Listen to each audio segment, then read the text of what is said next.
Hello friends, आपका बहुत बहुत स्वागत है आपके अपने यूट्यूब चैनल लो एसपी जीत में।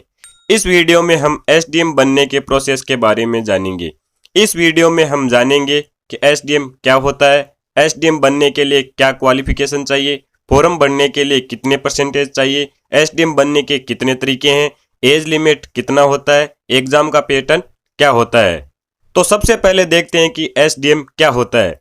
एसडीएम की full form sub divisional magistrate होती है। एसडीएम को हिंदी में उप प्रभागीय मजिस्ट्रेट कहते हैं।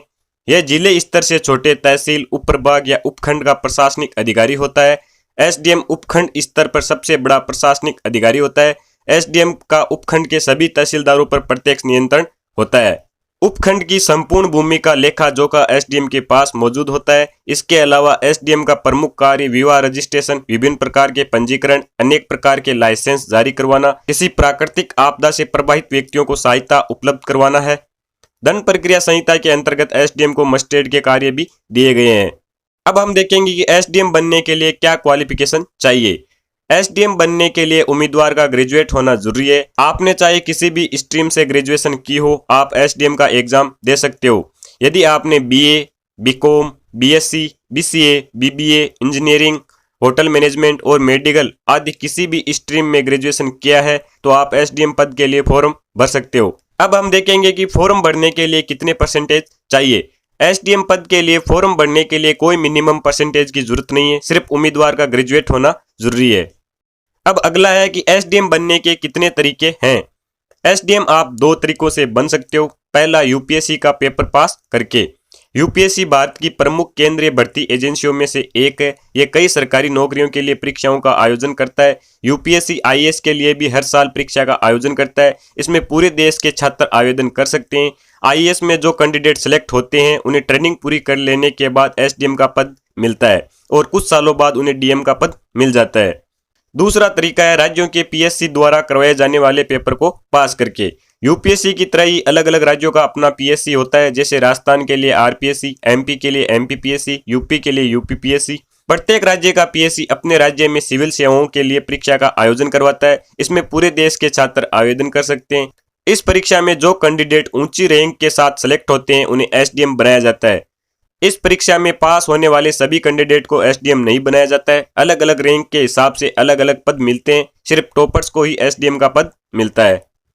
अब अगला है कि एसडीएम बनने के लिए एज लिमिट कितना होना चाहिए। यूपीएससी के जरिए एसडीएम बनने के लिए उम्र सीमा 21 साल से 32 साल के बीच होनी चाहिए, अर्थात मिनिमम एज 21 वर्ष है और मैक्सिमम एज 32 वर्ष है।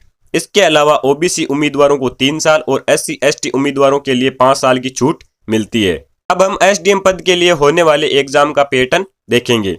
एसडीएम पद के लिए जो एग्जाम होता है वो 3 चरणों में पूरा होता है। पहला प्रारंभिक परीक्षा, दूसरा मुख्य परीक्षा, तीसरा इंटरव्यू यानी साक्षात्कार।